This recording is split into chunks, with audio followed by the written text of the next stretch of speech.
Meditation करना, ध्यान लगाना, अपनी बॉडी की, अपनी माइंड की केयर करना, अपने इमोशंस की केयर करना, ये सारी बातें बहुत ज़रूरी है, ताकि ये धीरे धीरे यदि हम शेयर नहीं करेंगे, इन पे काम नहीं करेंगे तो इकट्ठी हो जाएगी। और स्ट्रेस चाहते तो बहुत कुछ है, पर केवल चाहने से नहीं होता है, उसके लिए काम भी करना भी निकालना होता है, थोड़ा आलस भी त्यागना होता है, सोचना भी होता है कि चलो रीप्रोग्रामिंग करते हैं माइंड की, चलो कुछ अच्छा करते हैं, चलो अपने उत्साह को वापस से बढ़ाते हैं, हौसला वापस से लाते हैं, मजबूत हो जाते हैं, ताकतवर बन। वास्तव में मेडिटेशन इज़ ए मेडिकेशन।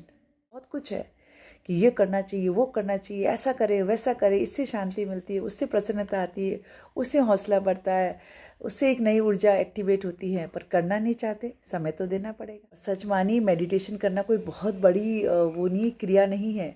आप बैठो सहज होके, आप बैठो साधारण तौर से, अपने आप के साथ बैठो और ये सोच के बैठो कि 24 घंटों में से मुझे कुछ पल प्योरली अपने आप के साथ बिताने हैं, जहाँ दुनिया बिल्कुल भी इन्वॉल्व ना हो, मैं अपने आप के साथ रहूँ, बस यही है।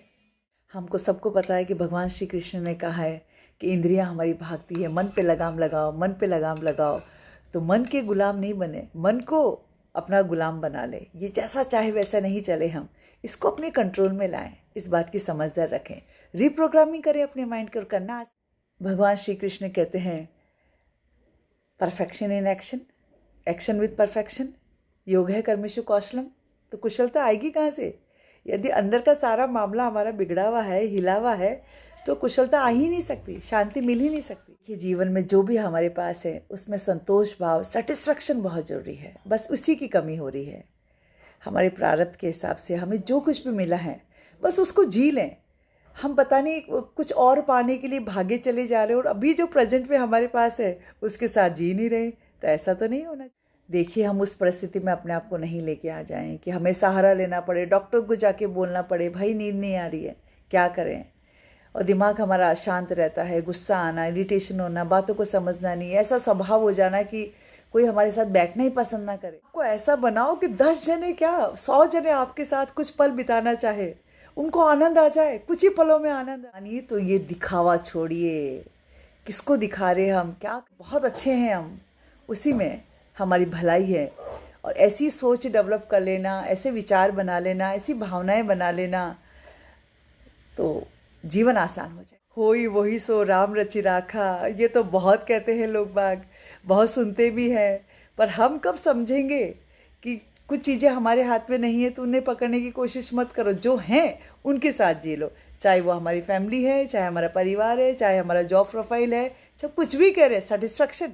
पर जितने साधारण होके जियोगे, खुद को भी आनंद आएगा और दूसरों को भी आनंद आएगा। इतनी सकारात्मक सोच, इतनी अच्छी भावनाएं सबके लिए, और सबके लिए होनी भी चाहिए ना। हम सब एक से ही हैं, क्या हो गया जॉब प्रोफाइल बड़ा है तो क्या हो गया, और बड़े ओहदे पर है तो क्या हो गया है, नहीं क्या पाने के लिए हम भागे जा रहे हैं, भागे जा रहे हैं, दौड़े जा रहे हैं, दौड़े जा रहे हैं, अपनी परवाह बिल्कुल नहीं कर रहे हैं, बॉडी को मशीन मान लिया है, दिमाग को मशीन मान लिया है, रुकना ही नहीं, पता नहीं कहाँ चढ़ के और कौन सी मंजिल पानी हमें ये भी पता नहीं, बस भागना है, बस भागना है, क्योंकि दूसरे भी भाग रहे हैं।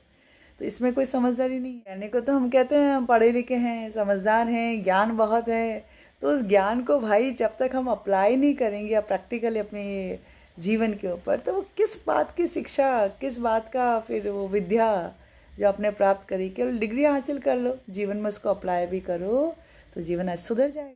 तो जब तक अपने जीवन में उस चीज़ को अपनाओगे नहीं, योग में जीवन जियोगे नहीं, अपने आप के साथ जुड़ाव नहीं होएगा अपने आप के साथ में, तो खालीपन तो रहेगा ही रहेगा।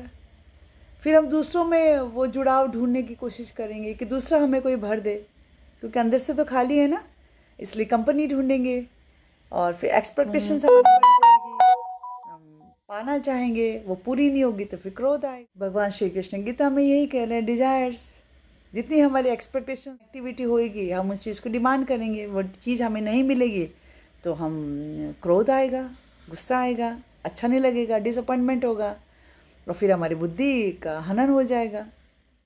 और जब क्रोध पास आता तो बुद्धि तो रहती नहीं है, जब बुद्धि नहीं रहेगी तो अंदर का सामंजस्य कैसे रहेगा, बैलेंस कैसे रहेगा, बहुत साधारण सी बात है। तो हमको इन बातों को समझना है, और समझना तो है, समझते भी हैं, जानते भी हैं, बट कुछ काम नहीं करना चाहते, बैठे बैठे ही संतुलन आ जाए, ऐसा कब। तो थोड़ा सा समय हम अपने आप को दें, प्रतिदिन 24 घंटों में से कुछ पल प्योरली अपने आप के लिए निकालें, अपने आप के साथ बैठें, स्वाध्याय करें, सेल्फ जर्नी की तरफ जाएं, जहाँ एक सेटिस्फेक्शन हो, सुकून हो, तसल्ली हो, ठहराव हो।